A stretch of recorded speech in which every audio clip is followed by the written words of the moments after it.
crippled and lame.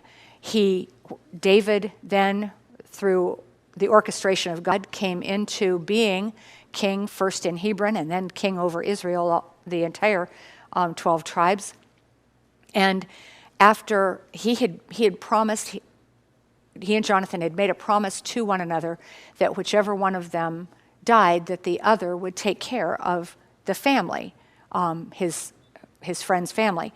And God reminds David of that, and he begins to look to see if there is anyone of Jonathan's family left. And he finds Mephibosheth. He finds him through this servant, Ziba. He interrogates Ziba. He finds out where Mephibosheth is. If you remember, he brought Mephibosheth to the palace, to the capital city, and cared for him there. He gave Mephibosheth everything that belonged to his father and his grandfather, gave him all of the lands and property and servants that belonged to King Saul, and told Ziba, you are to manage that property for Mephibosheth because he's going to live here with me. And every meal from then on, Mephibosheth sat at David's table and was cared for in the palace. And he then was a wealthy man because he was given everything that belonged to Saul and Jonathan. So David was very good to Mephibosheth, and Mephibosheth was living in Jerusalem somewhere and would eat with David.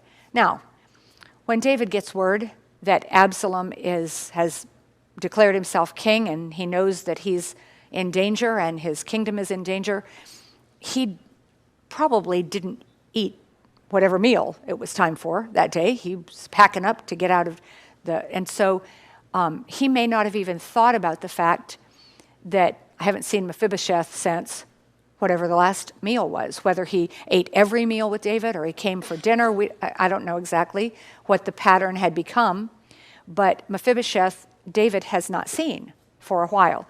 And so Ziba meets David as he and his people are leaving the city and are on this way up this hill, traveling away from Jerusalem. And he comes with this huge offering of food and victuals to provide, or victuals is literally how that's pronounced, in case you were wondering. Did you know victuals are in the Bible? That's a good Southern term. It's just spelled differently in the Bible. But he brings food to them.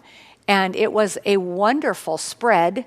Remember, there are a lot of people that have left with David, and Ziba brings 2 donkeys that have saddles on them. And then, besides that, he brings 200 loaves of bread, 100 bunches of raisins, 100 of summer fruits, and 1 bottle of wine. Okay?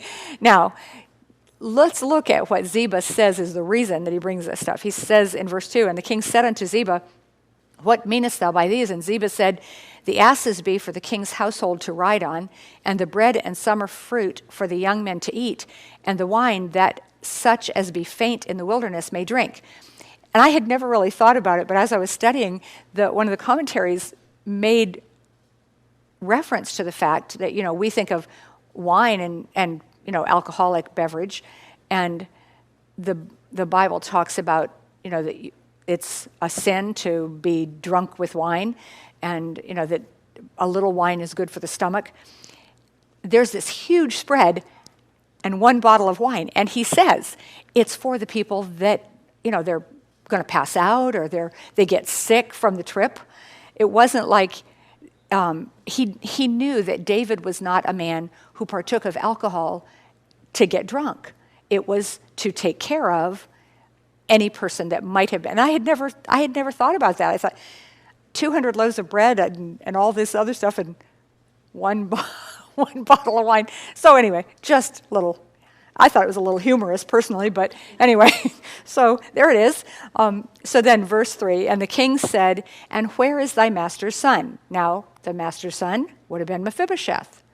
Ziba is the manager of all of his property, and so David says to Ziba, well, where's Mephibosheth? And Ziba said unto the king, behold, he abideth at Jerusalem, for he said, today shall the house of Israel restore me the kingdom of my father. Then said the king to Ziba, Behold, thine are all that pertained unto Mephibosheth. And Ziba said, I humbly beseech thee that I may find grace in thy sight, my lord, O king. Okay, what you need to understand is we will see later on in the story that Ziba was lying. Ziba lied about Mephibosheth. Ziba had designs on becoming very important to whomever would be king. So he's thinking, I'm just going to make Mephibosheth look bad so that all this stuff will belong to me, not that I'm just the manager of it. And so he tells David, he stayed at Jerusalem because he said, yeah, here's my chance. I can take over and become king like I should have been because